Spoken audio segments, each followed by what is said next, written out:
It was a great team win tonight. We talk a lot in our locker room about strength in numbers. Tonight, we were without a great member of the team, Andrej Stojakovic, and we had a lot of guys really step up and play well. I think we had 5 guys in double figures. The ball was moving, and it was a great team win. Mark, was it gratifying to see Ritas and Maddie in particular play kind of with your Mad Dog style out there, just relentless going after the ball? Those guys, let's start with Madi.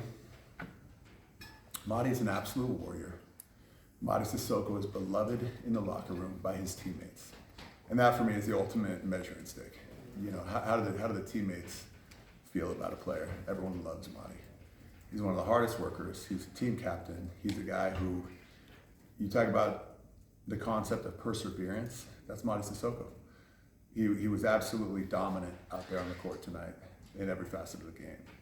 Ritas Petrides is someone who, I don't know how he does it, but he just has a huge heart. He has great anticipation skills. He is a phenomenal basketball player. He gets steals, he makes shots, he makes his teammates better. He's able to get to angles and spots on the court that nobody really thinks he can get to, and Ritas Petrides gets there. So it was great to see. Coach, talk about the adjustments against their defense early on. They extended their press, full court press a couple times, caused a few fits, but you guys kind of figured it out by the end of the first half. Talk about the adjustments. Yeah, Florida State has tremendous length. They play very hard. They do a lot of switching. We had some ideas on how we wanted to try to attack switching. At times it worked, at times it didn't. But it worked enough to have a cushion at the end. And then DJ Campbell came in and, I don't think this guy's missed a free throw in a clutch situation in a long time. He made 6 straight. Jeremiah was phenomenal in his first start. But Florida State's a very good team. Shot blocking, length, very well coached. They give you a lot of different looks from the defensive side that you have to be prepared for. How do things change with Andre's out? How do things change as far as game plan and things? Well, Andre has been a really good on-ball defender during key stretches for us. And so number one, we had to have players come in and play some defense, which we played a pretty good defensive game tonight. And then on top of it, Andre's very aggressive in getting to the rim and being aggressive to score. And he's really been looking, he's done a really nice job over the last few games of looking for his teammates. At North Carolina, drop-offs to Madi. At NC State, really was looking for his teammates and delivered the ball. And sometimes we knocked down the shot, sometimes we didn't. So it was really a question of just players stepping into, a really great player that we missed. And guys stepped up, and guys did a really good job. Coach, Florida State in the second half, they shot 35% compared to 51% in the first, and then there was like a 5-ish minute stretch where they didn't score at all. What were some of the difference makers between the 2 periods in terms of defense?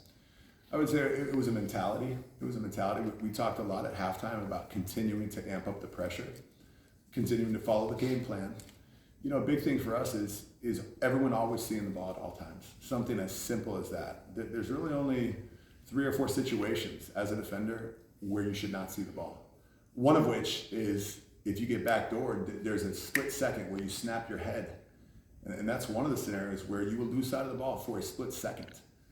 I thought we lost sight of the ball a few times in the first half and in the second half. So we're always working on improving in that area. You were talking about mentality. You guys had 24 offensive boards tonight, which is the most of any ACC team this year. How much of that comes down to mentality and playing with hustle? Well, I didn't fully realize that statistic, but thanks for pointing that out. That's mentality, that's hustle, and that's just heart. As I'm looking at the offensive rebound line, Ritas, 8 offensive rebounds. Lee Dort, 4 offensive rebounds in 12 minutes. You look at Madi, 2 offensive rebounds. Spencer, 3 offensive rebounds. In short minutes, and so that's hustle, and that's having a nose for the ball. Coach, what needs to get cleaned up for Miami this Saturday? I'd like to continue to work on taking care of the basketball. Somebody sent me a stat that said we were number 1 in taking care of the ball in conference play. And that's great because we had really struggled with that early in the year. We've worked on it, we've repped it, and the guys have just taken it to a whole new level. So I'd like to continue to work on taking care of the ball. I'd like to continue to work on making the extra pass. We we have such great scores that it builds even more momentum when, hey, I have a good shot, let me pass it to my teammate and get a great one. Coach, last year you started off a little slow before hitting really a good stride in January and February. It feels like you're maybe hitting that same stretch this year where you take the early part of the season to kind of gel as a team and then come together for a really strong finish. Do you feel any similarities to kind of that stretch from last year where it's just coming together? Well, I mean, what I really like is the way our defense is trending. You know, I really like the way the defense is trending. Our players have bought in. We're kind of simplifying certain schemes. It's good to have some home games. I mean, we've gone to the East Coast twice already. These are hard trips. You know, I'm having to make adjustments on the fly.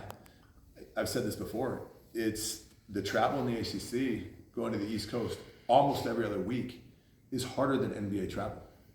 Because in the NBA, when you go to the East Coast, you're there for, you know, between 4 and 9 games, and you're there for longer, and you don't go back the next week.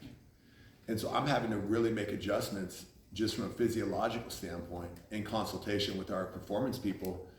I mean, shoot, as coaches, we love to practice. I love to practice, but I've got to be smart about this. We have to be smart about this as a staff. Thanks, Coach. Thanks, guys.